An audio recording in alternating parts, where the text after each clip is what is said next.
Hello friends, आज हम पढ़ेंगे नंबर सिस्टम। और ये जो आपका चैप्टर है मैं इसलिए पढ़ा रहा हूँ सब एनटीपीसी के लिए। अगर गवर्नमेंट ने कोई भी एग्जाम दे रहे हैं, चाहे आपका एनटीपीसी का हो, रेलवे है, या फिर आप एसएससी का एग्जाम देना चाहते हैं, यूपीएसआई का है, तो सबके लिए यूजफुल है। आप सबके लिए इसको कंसिडर कर सकते हैं और पढ़ सकते हैं। तो हमारा जो नंबर सिस्टम है उसमें बेसिकली आज हम नंबर्स के बारे में पढ़ेंगे कि नंबर्स क्या क्या होते हैं, किस किस तरह के नंबर्स होते हैं। क्योंकि बहुत सारे लोगों को तो नंबर ही नहीं पता है कि सारे नंबर होते क्या क्या है। तो फर्स्ट हम स्टार्ट करते हैं नेचुरल नंबर से, प्राकृतिक संख्या बोलते हैं। तो नेचुरल नंबर क्या होता है? जितने भी आपके काउंटिंग के नंबर है, चाहे आपका 1 2 3 4 5 इनफाइनाइट तक जिस भी नंबर्स की हेल्प से आप काउंट करते हैं, उन सभी को नेचुरल नंबर बोलते हैं। जीरो आपका नेचुरल नंबर इसलिए नहीं होता है क्योंकि जीरो से आप किसी भी चीज को काउंट नहीं कर सकते। और वैसे भी जो आपका जीरो वो नेचुरल है भी नहीं है, क्योंकि इस यूनिवर्स में सब कुछ भी नहीं है कि जिसे आप जीरो कह सकते हो। यानी जीरो की वैल्यू होती ही नहीं है, बस एक नंबर लिया हुआ है आपने अपने यूज करने के लिए। सुना भी होगा जीरो जीरो दिया मेरे भारत ने। तो नेक्स्ट आता है आपका पूर्ण संख्या यानी कि होल नंबर आते हैं। तो जीरो आपको तो पता है कि नेचुरल नंबर नहीं है, लेकिन एक नंबर तो है। जो नंबर है तो वो इंक्लूड होगा, वो इंक्लूड होगा आपका होल नंबर्स में। या जीरो आपका एक होल नंबर होता है, नेचुरल नंबर नहीं होता है। थोड़ा ध्यान से रखें, स्पेशली जो 10th क्लास के स्टूडेंट है वो इस चीज को ज्यादा ध्यान दें। नेक्स्ट आता है आपका पूर्णांक यानी कि इंटीजर। तो इंटीजर में आपके नंबर आते हैं भाई। अब एक चीज और, नेचुरल नंबर हो गया, इसमें हमारे 1 2 3 4 लास्ट तक हो गए। फिर आपका होल नंबर हो गया, जीरो भी इंक्लूड हो गया। अभी निगेटिव वाले नंबर तो हुए नहीं, उनका क्या होगा? तो निगेटिव वाले नंबर को इंक्लूड करने के लिए हम पढ़ते हैं इंटीजर। इंटीजर में क्या होता है कि आपके जीरो से लेके पॉजिटिव के सारे नंबर 0 1 2 3 4 5 और आपके निगेटिव के सारे नंबर -1 -2 -3 ऐसे ही सो चलते रहेंगे। इन सभी को आप इंटीजर कहते हैं। दो पार्ट में इसको आप डिवाइड कर सकते हैं। पहला पार्ट जो आपका होगा वो होगा निगेटिव इंटीजर और पॉजिटिव इंटीजर। तो पॉजिटिव इंटीजर में क्या पढ़ते हैं हम? जितने भी पॉजिटिव के नंबर हैं जैसे 1 2 3 4 सब पॉजिटिव में आते हैं। जो कि आपके निगेटिव इंटीजर में वो -1 -2 एंड -3 -4 आपका निगेटिव इंटीजर में आता है। लेकिन अब जीरो की हम बात करें तो जीरो ना तो आपको पॉजिटिव में आता है ना ही आप निगेटिव में आता है। क्योंकि जीरो के साथ आप नेगेटिव साइन रखो या पॉजिटिव साइन रखो, कोई इफेक्ट नहीं होता जीरो पे। तो जीरो एक इंटीजर तो है, याद रख, ऐसा नहीं कि इंटीजर नहीं है, इंटीजर है, लेकिन आप ये इंक्लूड नहीं कर सकते कि जीरो नेगेटिव इंटीजर है या पॉजिटिव इंटीजर है, लेकिन इंटीजर जरूर है। नेक्स्ट आता है आपका सम संख्या यानी इवन नंबर। बहुत आसान है, सबको पता होगा। इवन नंबर जो 2 से डिवाइड हो जाते हैं इवन नंबर होते हैं, कंप्लीटली डिवाइडेड बाय 2। ऐसा नहीं कि आप 3 को 2 से डिवाइड करो तो वो भी डिवाइड होता है 1.5। हम बात करें completely divided by 2, the number completely divisible by 2 it's called even number. तो आपके इसमें आते हैं 2 4 6 8 ऐसे 100 नंबर है आपके। इसके बाद आपका विषम संख्या यानी ऑड नंबर, वो नंबर जो 2 से कंप्लीटली डिवाइडेड नहीं होते हैं, जैसे कि 1 3 5 7 9 ऐसा आगे चलते रहेंगे।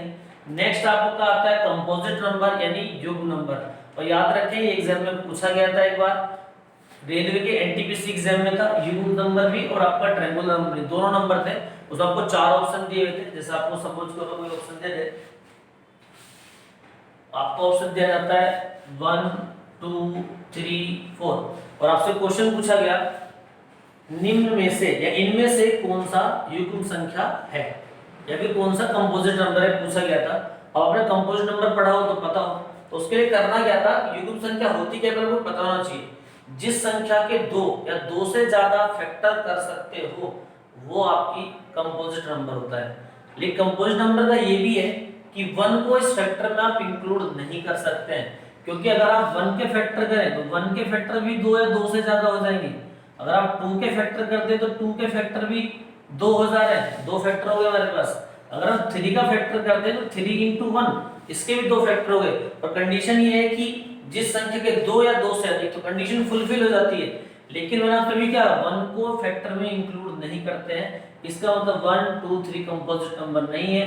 4 के फैक्टर होते हैं 2 × 2, 1 भी आपका इंक्लूड नहीं है, तो 4 आपका कंपोजिट नंबर है। ऐसे अगर आप 9 की बात करते हैं तो 3 × 3 कंपोजिट नंबर है। 16 की बात करते हैं आप 2 × 4 × 2 लिख सकते हैं, या फिर आप 2 × 2 × 2 × 2 लिख सकते हैं। ये की भी एक कंपोजिट नंबर है। यानी कंपोजिट नंबर में सिंपल ये है कि फैक्टर 2 होने चाहिए या 2 से ज्यादा होना चाहिए, और उन फैक्टर में 1 को इंक्लूड नहीं करना है। अगर आप 1 इंक्लूड करके ले रहे हो तो फिर आपका कंपोजिट नंबर में नहीं आएगा, मिस्टेक कर बैठोगे एग्जाम में।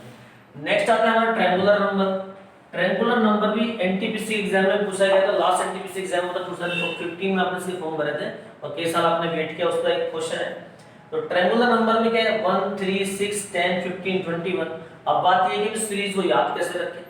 तो 1 से स्टार्ट करते हैं। पहले आप इसमें 2 ऐड कर लो, फिर 3 ऐड करो, 4 ऐड करो, 5 ऐड करो, 6 ऐड करो।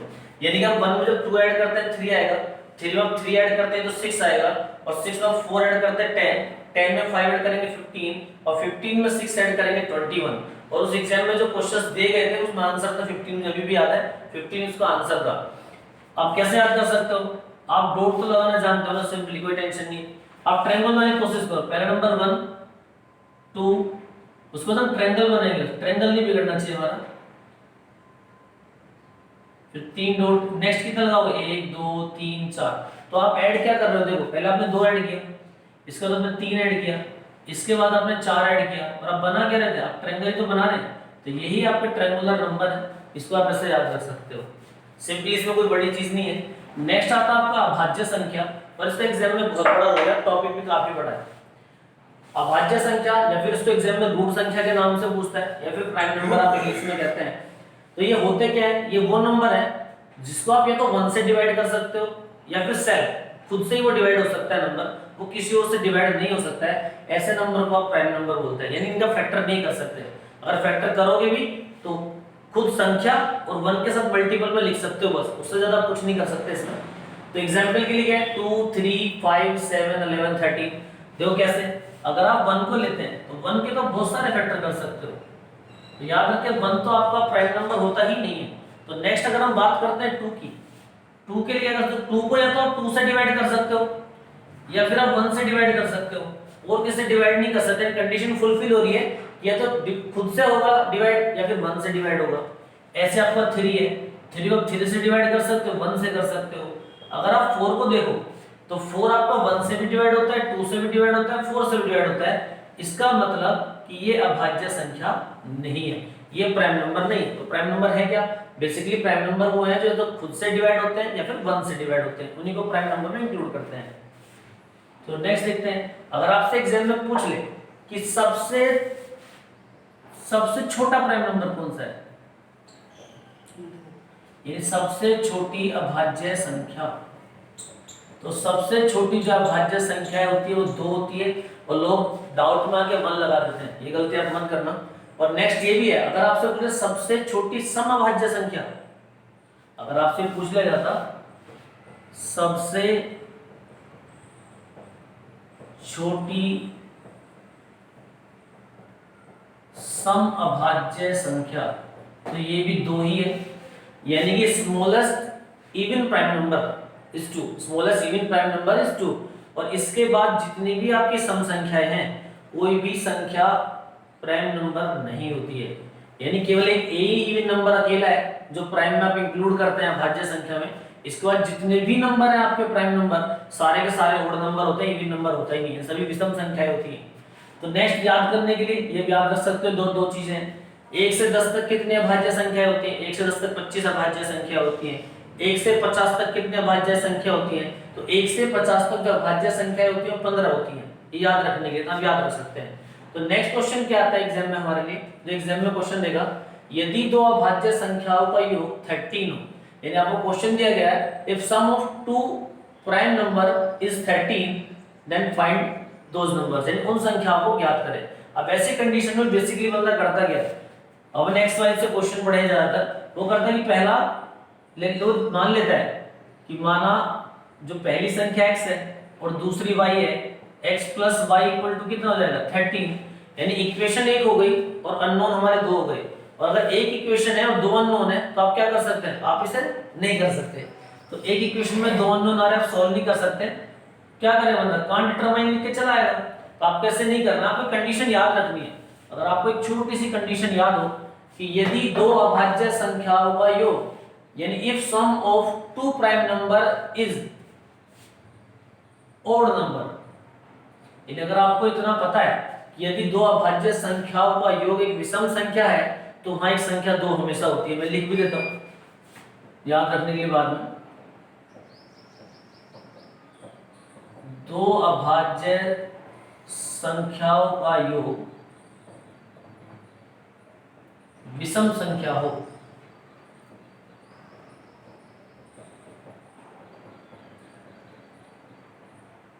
तो एक संख्या 2 होगी ही, यानी कि कंफर्म है, आपको सॉल्व करना ही नहीं है। ये पहले से अंडरस्टूड है कि अगर दो अभाज्य संख्याओं का योग आपको एक विषम संख्या आ रही है तो इसका मतलब ये है कि उसमें एक संख्या 2 इंक्लूड होती है, आपको सोचना ही नहीं। तो आपको करना क्या था, 13, यानी 2 नंबर था आपके पास, टोटल करके 13 आ रहा था।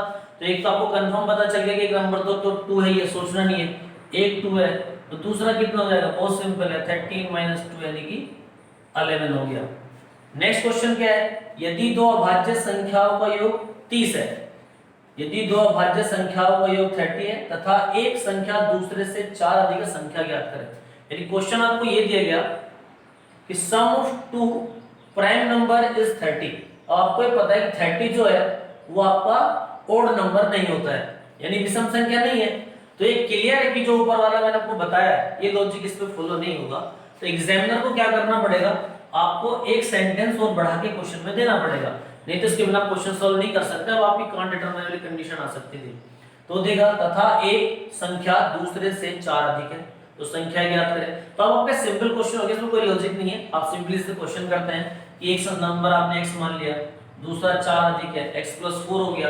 आपको गिवन भी है कि दोनों नंबर का जो सम है, दोनों नंबर का सम कितना है, 30 है, एंड 2x + 4 = 30, देन x = कितना हो गया, 13। तो एक नंबर 13 हो गया, दूसरा नंबर क्या करेंगे, 4 प्लस कर देंगे, 17 हो गया। तो ये सॉल्व हो गया। ठीक है, तो आपने यहाँ तक पढ़ लिया है। यदि आपको दो नंबर दे रखे हो, दो प्राइम नंबर है, उनका टोटल अगर आपको इवन नंबर हो या ओड नंबर हो तो हम कैसे निकालते हैं, हमने पढ़ लिया। तो नेक्स्ट पढ़ते हैं हम, अगर आपको तीन अभाज्य संख्याओं का योग दे दिया जाए तो इसे आप कैसे सॉल्व करेंगे, क्योंकि आपने दो वाला तो पढ़ लिया। तो क्वेश्चन है, यदि तीन अभाज्य संख्याओं का योग 32 है, एक संख्या दूसरे से 4 अधिक है, तो संख्या ज्ञात करें। यानी इस बार आपको 3 प्राइम नंबर दिए हैं और उनका जो आपको सम दिया है एक इवन नंबर दिया है। अगर आप इस क्वेश्चन को लॉजिकली करें तो एक संख्या x हो गई, एक दूसरे से 4 अधिक है, तो आप क्या लेंगे, एक संख्या x + 4 हो गई।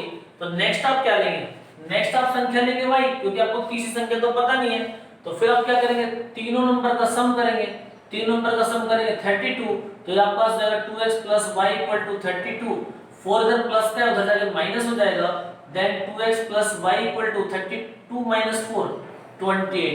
यानी कंडीशन आपकी फिर से वहीं आके फंस जाती है कि एक इक्वेशन दो अननोन, और एक इक्वेशन से दो अननोन को आप सॉल्व कर नहीं सकते हैं। तो उसके लिए क्या करेंगे, इसके लिए फिर से आपको एक चीज पता होनी चाहिए।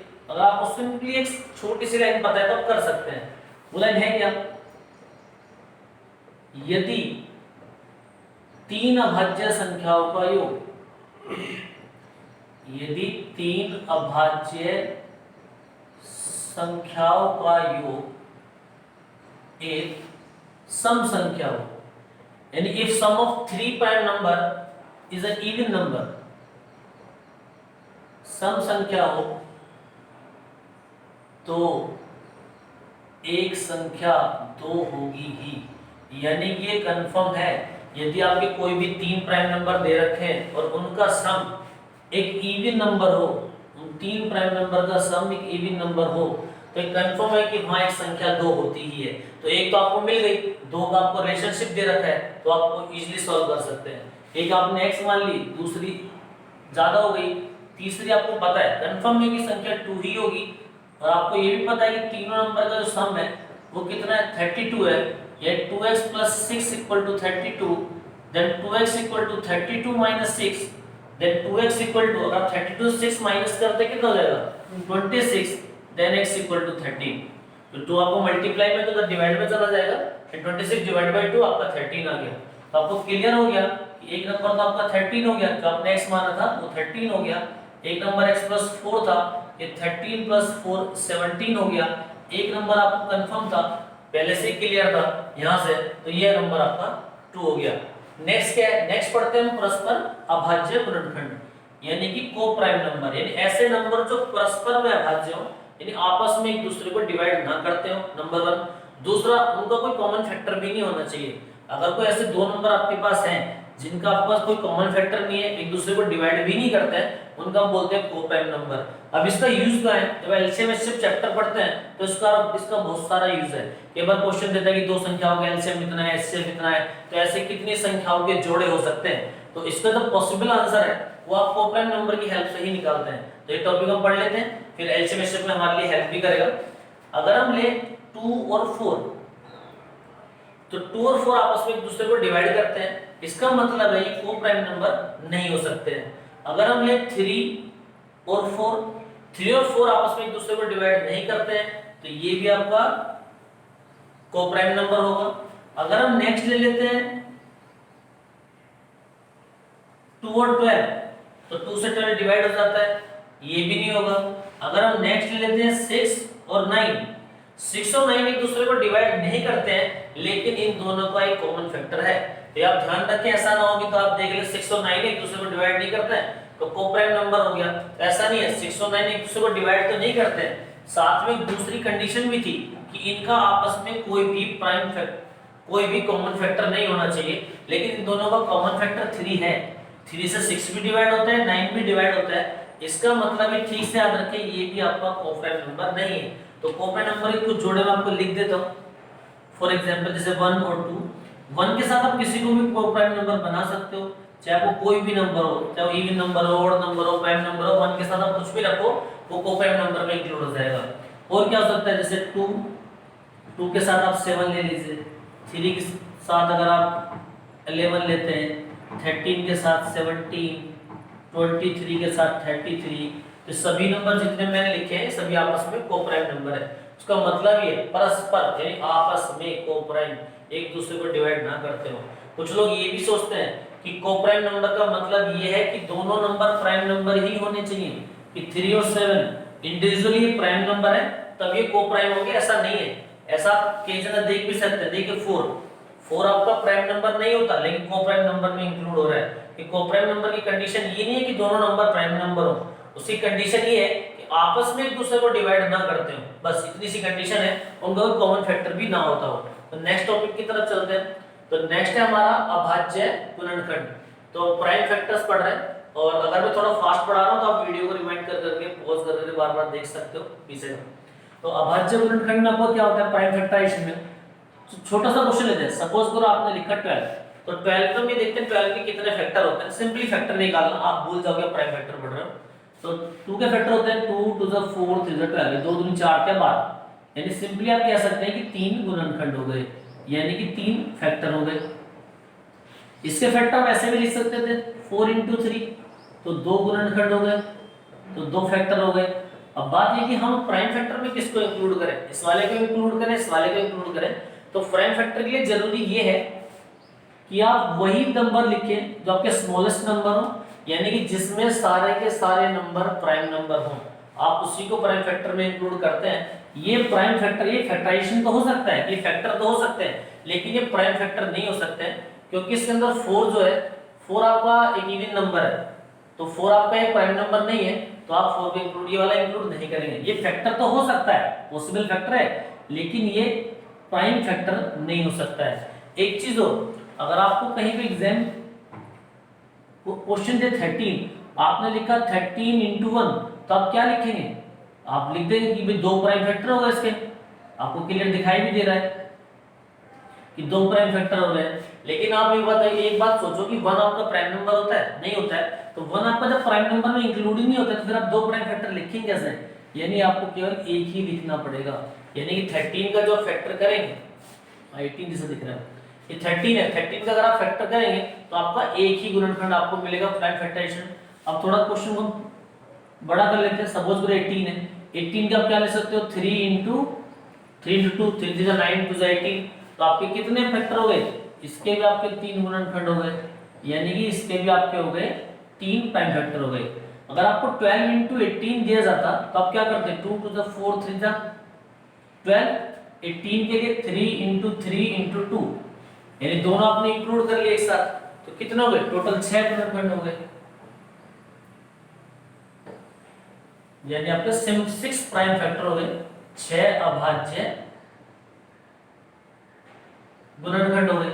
तो अगर हम नेक्स्ट लेते हैं तो हमें ये पता चलता है कि अगर मल्टीप्लाई दे रखा हो, ऐसा नहीं करना है कि 12 के 3 होते हैं और इसके भी 3 होते हैं, मल्टीप्लाई का साइन देकर आपने मल्टीप्लाई कर दिया, 9 आ गया, ये आपका गलत हो जाएगा। ऐसा आपको नहीं करना है। आपको ध्यान देना है कि अगर आपको प्राइम फैक्टर आप निकाल रहे हो, अगर यहाँ मल्टीप्लाई का साइन है तो आप यहाँ पे जो साइन यूज करेंगे वो प्लस का यूज करेंगे। 3 + 3 = 6। इससे आप किसी भी बड़ी संख्या का भी निकाल सकते हैं। सपोज कर आपको दिया 12 है तो 18 × 14 आपको दिया गया, तो आपको बताया इसके कितने होते हैं, 2 × 2 = 4, 3 × 12। फिर 18 के अलग निकाल लेते हैं हम। 18 के कितने होते हैं, 3 × 3 × 2। 14 के कितने होते हैं, 14 का भी क्लियर है, 2 × 7 होते हैं। तो इसका कितना हो गया, 12 का 3। 18 का कितना हो गया, 18 का भी 3 हो गया। 14 का कितना हो गया, 14 का भी क्लियर है, 2 हो गया। तो 3 × 6 और 2 8, यानी कि आपके 8 अभाज्य गुणनखंड हो गए यहाँ पे। इस तरह से आप कर सकते हैं। अब इसका बेनिफिट हमें कहाँ मिलता है, इसका बेनिफिट मिलता है जब हम एक्सपोनेंट यानी पावर की फॉर्म में जो क्वेश्चन जाके पढ़ते हैं। सपोज को आपको दिया होता 12 की पावर 3, तो आप क्या लिखते हैं, 12 × 12 × 12। तो एक 12 के फैक्टर कितने होते हैं, 12 के फैक्टर होते हैं इसके 3। मैं आपको बताया कि जहां पर मल्टीप्लाई और प्लस हो जाएगा 3, मल्टीप्लाई फिर से प्लस हो जाएगा 3, तो आपके 9 फैक्टर आ गए, यानी 9 आपके यहाँ पे प्राइम फैक्टर आपको मिल गए। आपसे एग्जाम में अगर क्वेश्चन फाइंड द प्राइम, अगर आपसे क्वेश्चन पूछता है एग्जाम में फाइंड द प्राइम फैक्टराइजेशन और 12 और 3, या फिर पूछ सकता है कि 12 और 3 के कितने अभाज्य गुणनखंड हो सकते हैं, तो सिंपली आप 9 आंसर लिख के आते हैं। और इस क्वेश्चन को थोड़ा सा आप थोड़ा सा और आगे लेवल पे लेके चलें,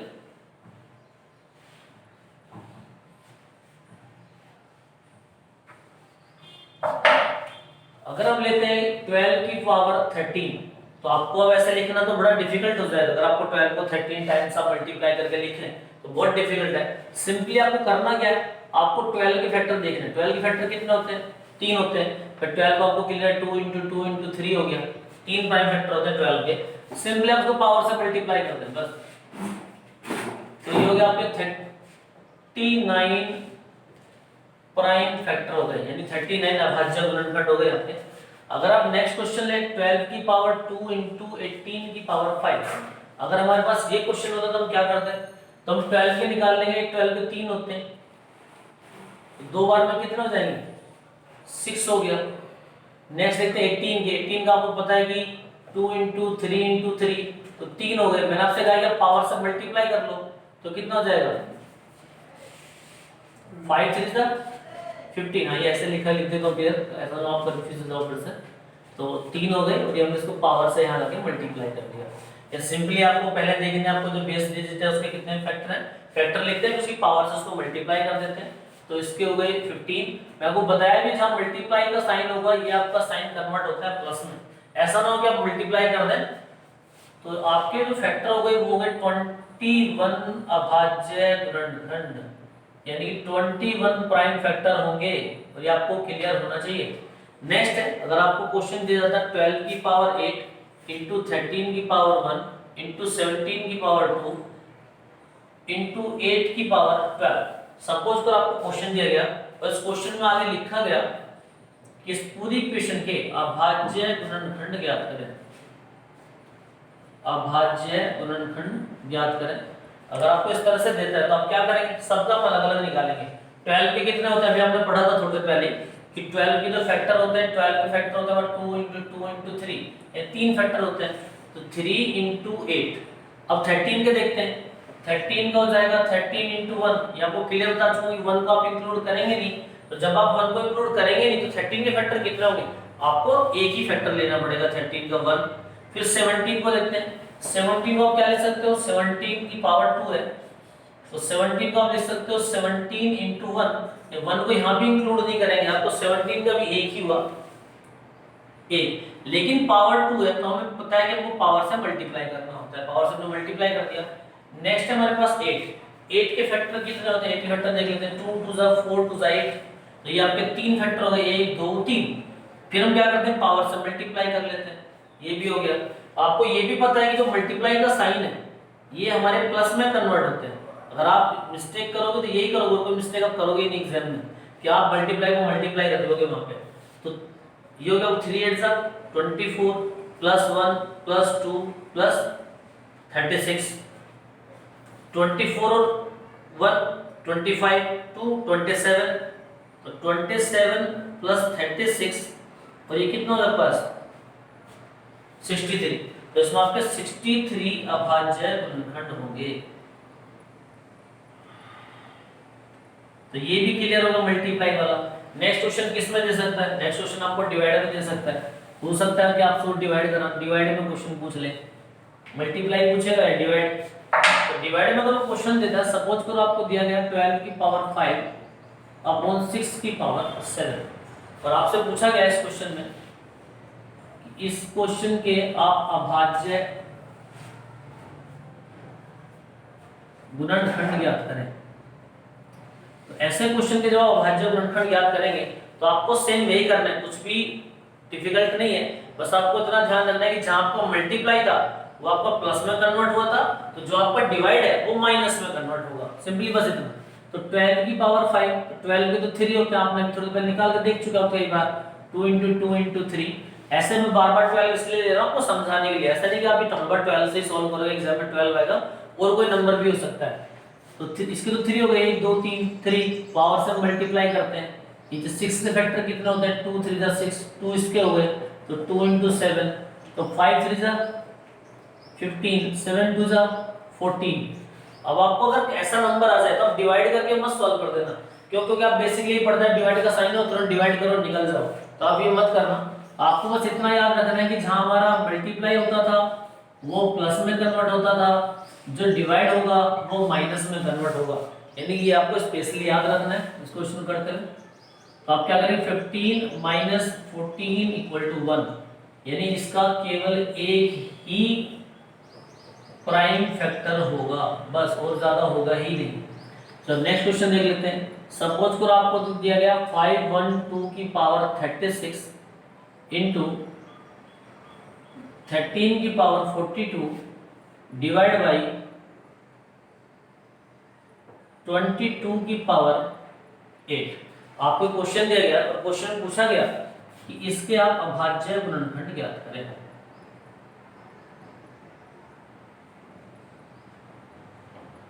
और ऐसा नहीं कि एग्जाम में आया नहीं, ये क्वेश्चन कई बार एग्जाम में पूछा हुआ भी है। मैं आपको बेसिकली वही टॉपिक क्लियर करा रहा हूँ जो एग्जाम्स में आते हैं, एक्स्ट्रा कुछ भी नहीं। तो अब आपका 512 के कितने फैक्टर होते हैं, कैसे करोगे भाई? तो हम एक साइड में निकाल लेते हैं। तो 512 आपको पता है कि 8 का क्यूब होता है, 8 का क्यूब होता है, यानी आप लिख सकते हो 8 × 8 × 8। 8 के कितने फैक्टर होते हैं? 8 के फैक्टर होते हैं 2 2 2 × 2 × 2 4, 2 2 4 2 8, यानी 3 फैक्टर 10 के हो गए 3। मैं पहले जब मल्टीप्लाई हो तो आप क्या करेंगे? प्लस, मल्टीप्लाई हो प्लस, एंड टोटल फैक्टर हो गया आपके 9। ये 512 के टोटल फैक्टर होते हैं 9, पावर से हम मल्टीप्लाई कर देंगे। नेक्स्ट 13 का पहले पढ़ चुके हो कि 13 एक प्राइम नंबर है, तो 1 के साथ मल्टीपल होगा, 1 को प्राइम फैक्टर में इंक्लूड नहीं करते हैं, तो 13 का फैक्टर ओनली एक ही होगा। तो 1 × पावर से मल्टीप्लाई करेंगे 42, और पहले की तरह जहां पर मल्टीप्लाई का साइन है इसे आप प्लस कर लेंगे। नेक्स्ट है नीचे डिवाइड में 22 के अगर आप फैक्टर करते हैं तो 22 के जो फैक्टर होंगे वो होंगे 2 × 11।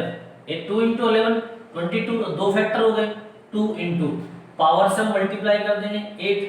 अब सोल्व कर लेते हैं एक साइड में 36 × 9।